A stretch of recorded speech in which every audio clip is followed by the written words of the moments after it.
Hey, I'm Decathlon Gamer. Welcome back to PCM23 Lions episode 42. Saudi Arabia. Really poor evaluation from the sponsors so far on the season as we failed a pretty big objective. Not miserably so, we got a 5th place, but because they wanted us to win it and it was the biggest expectation of the year. It's the only one in which we needed a direct overall victory.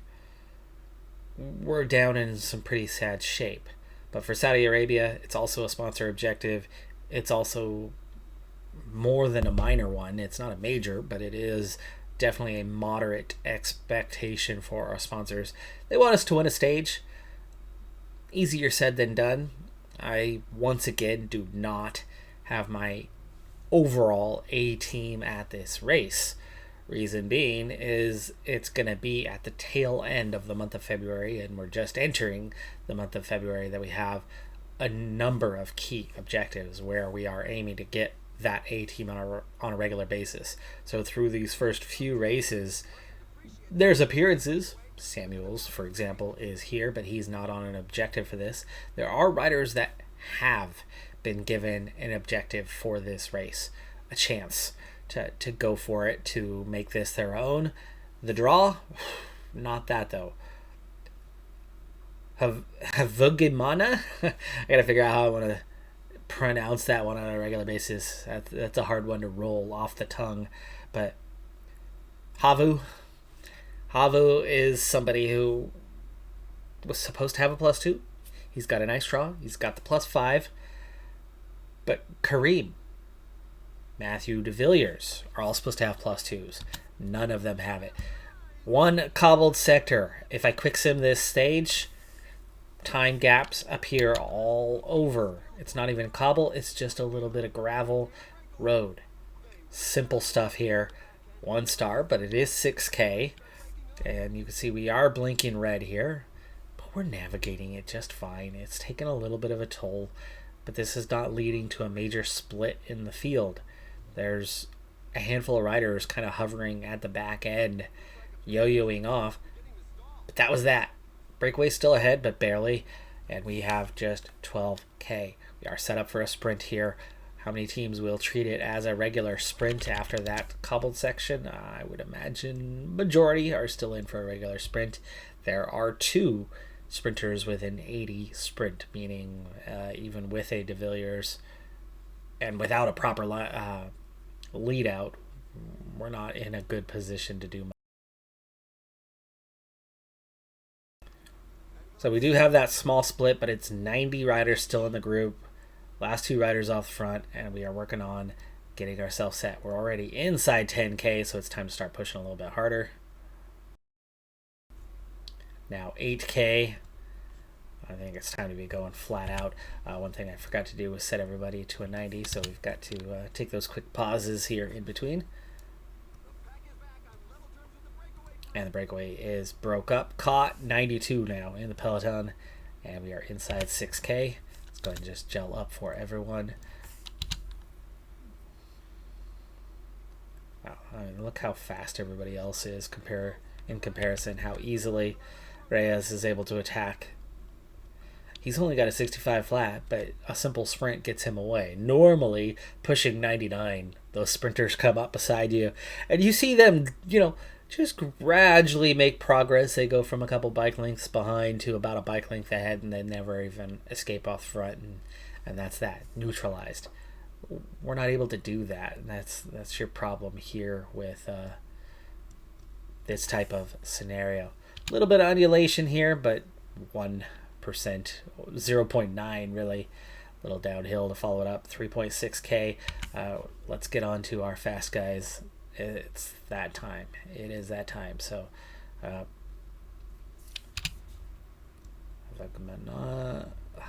Havu, yeah, 2.5K, 2K starting the sprint. Samuel starting his sprint. He is our first sprinter now. Ansa and de Villiers, you see just how far behind we are, everyone, by time the guys in turn get up there. Everybody else is well up the road. Skrull is one of those guys that came in with a 60, with an 80. Milan's the other one. Corbin Strong gets up there with them. Our lead-out riders did better than our actual sprinters. Did they get caught behind? Were we not well placed enough? I don't know. That seemed more of a case of we're just too damn slow for the competition level. We'll get there. Ansa should level up. De Villiers will continue to level up. We'll have more pace. We'll have proper trains. We've got Kareem who can offer decent pace now on the flat. So we have one rider who can give us a good lead out. But overall, we just can't be positioned at the front at the right time. We're not right place, right time. By the time we get to the right place, the other teams have already overwhelmed us. And even with a little sprint push there, we still couldn't be at the front. We couldn't establish a front position. Stage 2, final 16 kilometers. We just went over a intermediate sprint. The field had temporarily split. I was just about ready to put my foot down and go for it and try to keep that group away, as this is classified punchy, so we can get time gaps here. The final climb is only 1.8 kilometers though, so it's really short right down to the end. As long as you have the energy entering it and don't go crazy in the first moments, you'll be fine. But at 10.8 kilometers, this is our time to set this up. But unlike the previous one, we are not sprinting today. It is a punchy finish.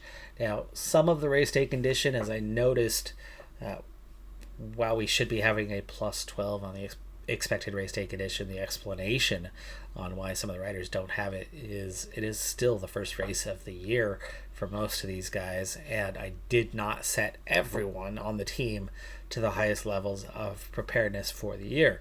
I did place a handful of guys at normal, which has them in the 85 to 89 kind of percentile. Samuels is at 98%, but Ansa's at 86. And that's why he's drawn a -4 on the day, which is ridiculous for an 86. That's a terrible rating. He should have a +1. It's 86. It's not bad fitness level. You're just not at your best. Maybe it's a -2, meaning a net 0, right? Because he was expected a +2. But whatever. We'll just get on with it.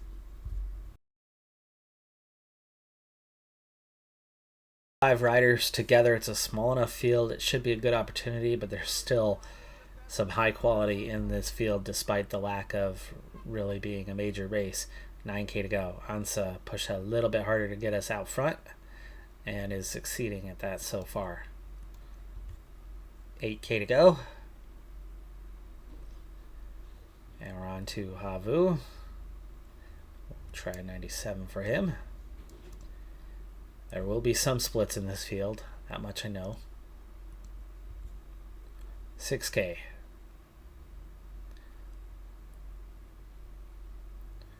De Villiers will be the one who starts to kind of speed things up. We're going to go 99 from here on out. De Villiers, not great on the flat, just a 74. So should not be hurting anybody behind him, or at least not much. Final gels. Ansa. Did that split the field? Not quite. Oh, we did split the field. Kareem, 1.8K.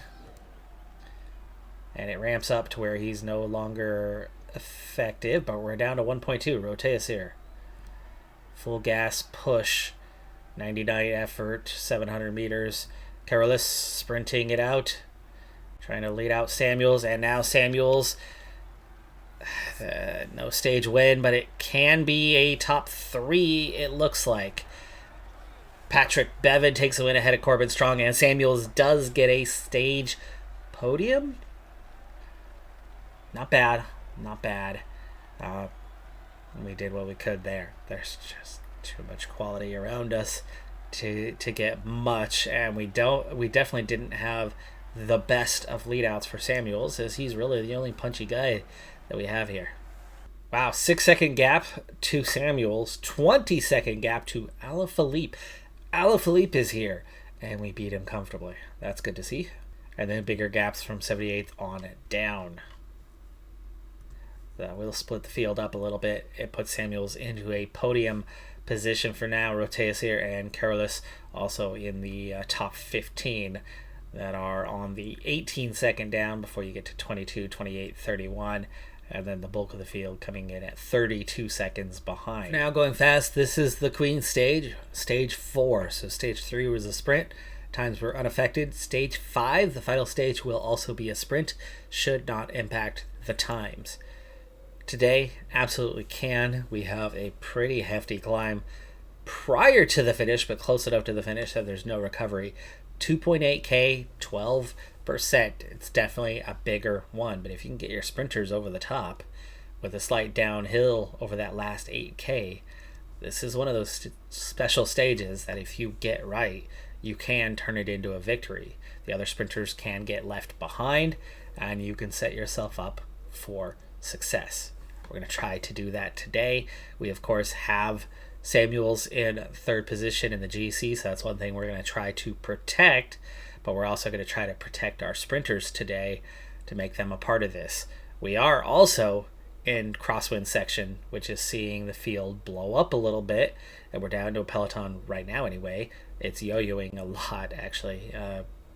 50 to 60 riders for the most part as we go inside 50K. Carolus is going to be the first guy. It looks like we are going to lose one here pretty soon. He was protecting Samuels, so Roteus here will take over those duties, and Carolus will try to recover. Looks like he's going to get dropped out of the group. Maybe, maybe not. Slight downhill there. It backed things off, and we're down to 35 in the peloton now. Or you get Carolus yo-yoing. Either way, 25K to go. 23K to go. Last two riders of the break, just a minute and a half ahead. They are not a threat. This should be the big event. Carolus, Havu, not going to be a part of this. We got 5 guys to make it happen. We need to set ourselves up before the climb, and we are starting to go up already. 2.6, 2.5.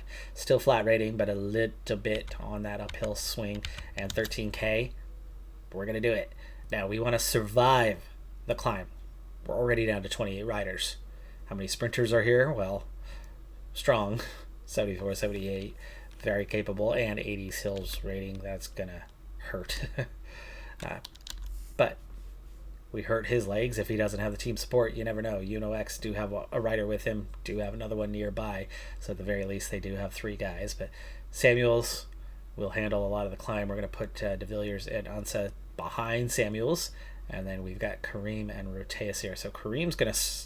I want Kareem over the flat, if possible.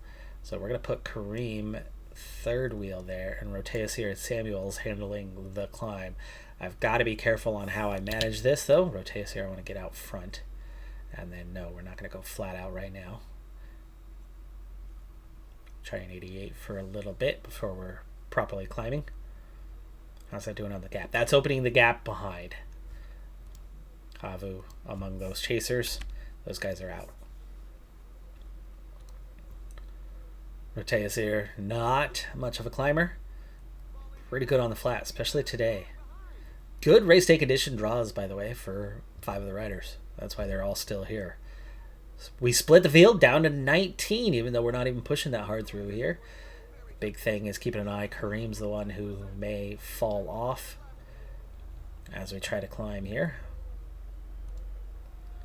Samuels will gel up.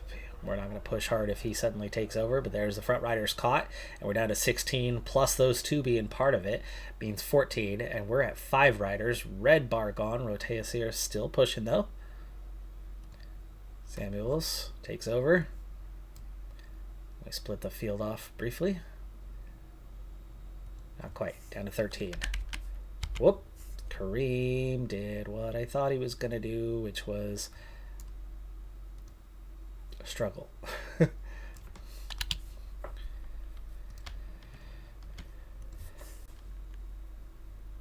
And there we go. Another split. Bayer's not going to make it. Oh, that's and De Villiers struggling to keep up. We got 3 chasers chasing Samuels. And the field is all kinds of split. We're going to put these two on relay. Gel, 8K to go. Samuels is riding off maybe into the sunset or maybe not. He's got a 21-second advantage. 20-second advantage. 2 riders chasing.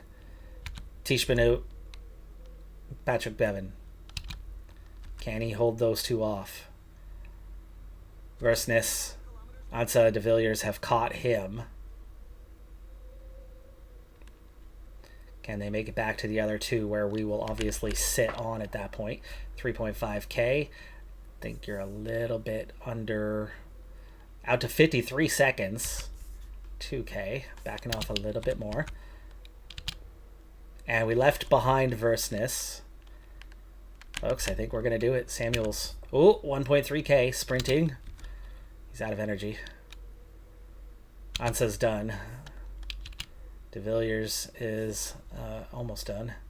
And those two are not coming at him. Samuels takes the win. And we are going to catch these two, but can we overtake? No.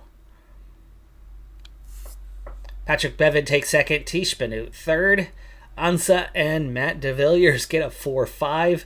The sprinters just about got up there. Versness. How we doing? Kareem. Sprint, bud. Sprint. Roteasier, sprint. Corbett Strong took 9th. We get a 12th with Kareem. We're going to get a 13th with Roteasier. And that's going to look good. We got the stage win, so check mark our first successful sponsor objective of the year, but also looking good for the overall. Bevan's a threat, though. He was ahead of us. We're going to get a time bonus. We're going to gain some there, and we certainly finished ahead of him. Was it a minute? I think it might have been. So I think Samuels is going to probably take the overall here. Split our own team off, but it blew up the field, and he wins solo. Nicely done. Minute 7. Oh, yeah, comfortable. We get same time with the other two. Then minute 47, then 2:51, 3:55, 4:17. These guys probably somewhere around that 12:13, depending on what sort of time losses the others had. And so in the general, Samuels is your overall race leader with 1 stage to go, 1 flat sprint stage, which will not impact the time. So that's a minute victory for Samuels. Benoot is 3rd.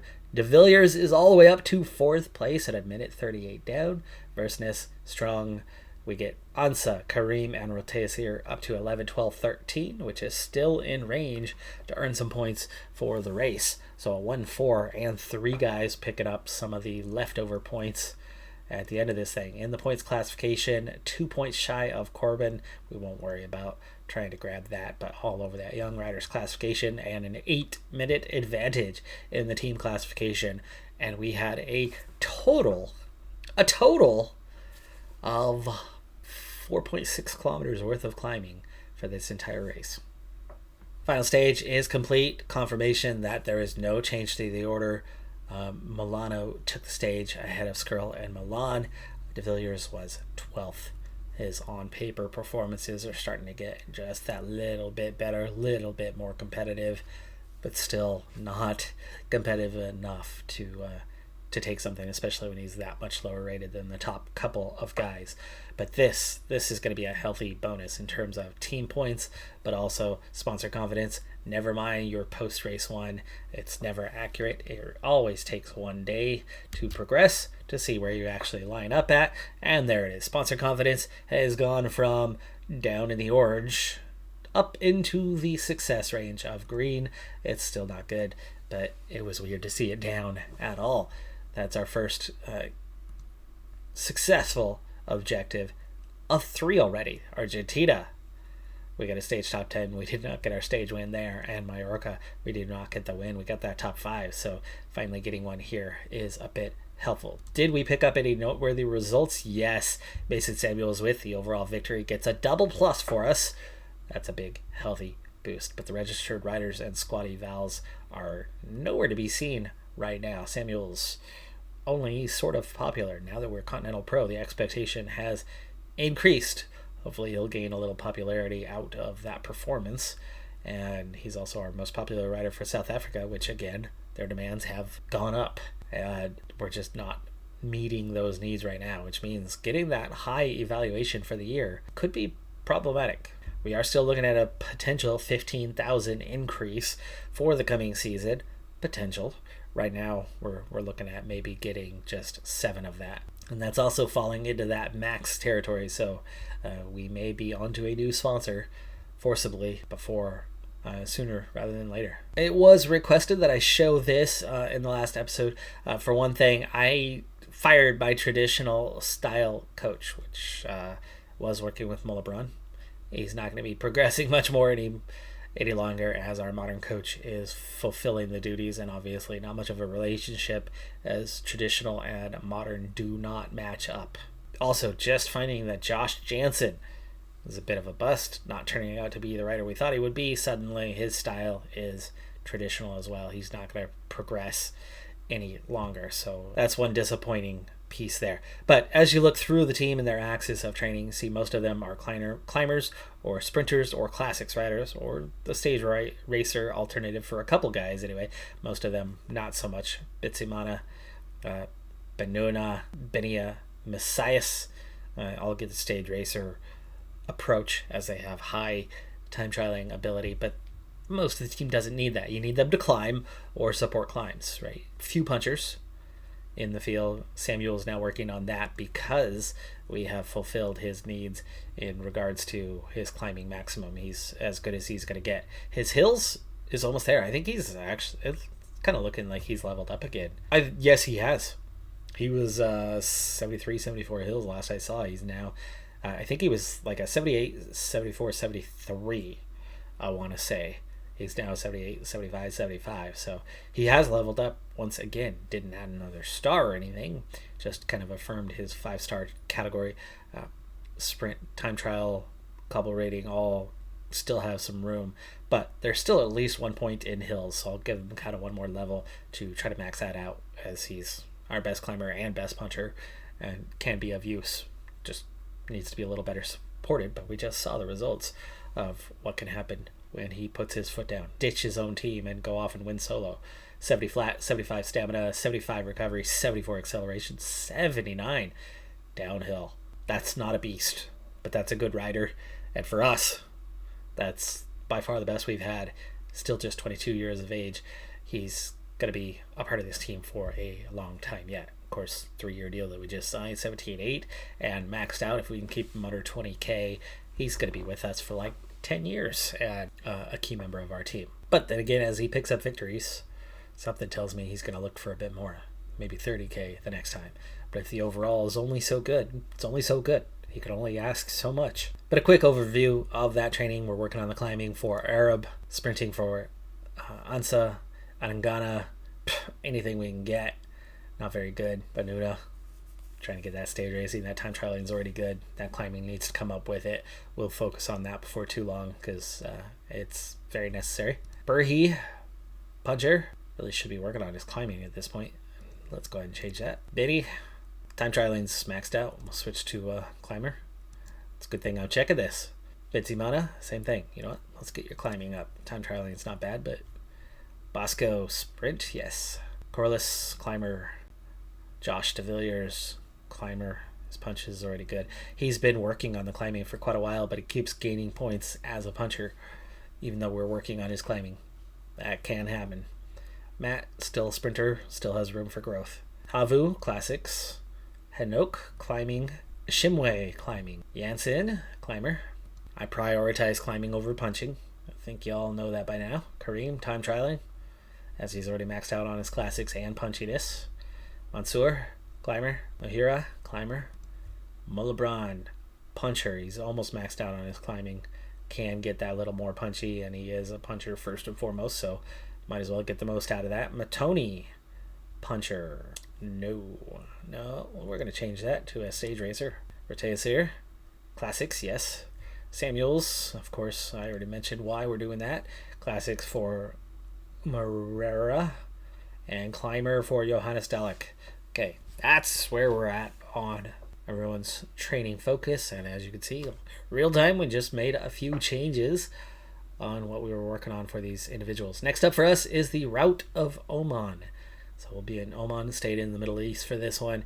We've got a little bit of time, about a week until that one starts, a little more training time. Most of the team members that enter that race should finally be 90% or better in their fitness by that stage, and therefore we shouldn't see the red that we've been seeing of late. Still might not be seeing an A team just yet, but that's getting us about 10 days into February with a lot of the key objectives kicking off right around that phase. So we're going to actually start having objectives, focused objectives, +2s, +3s for riders, maybe some fitness peaks kicking in as well. And I know we could do more under those circumstances than a bunch of guys with red race day condition. So we can expect more, which means we can and should expect that sponsor confidence will get up to that 100% happy zone over the remainder of this month. A lot of races still to come just in the month of February, just to start the season here. Busy start to our calendar. That's going to do it for this episode, though. I'm Decathlon Gamer. Like, comment, subscribe, and I'll see you next time. Have a good one. Be safe out there. Bye for now.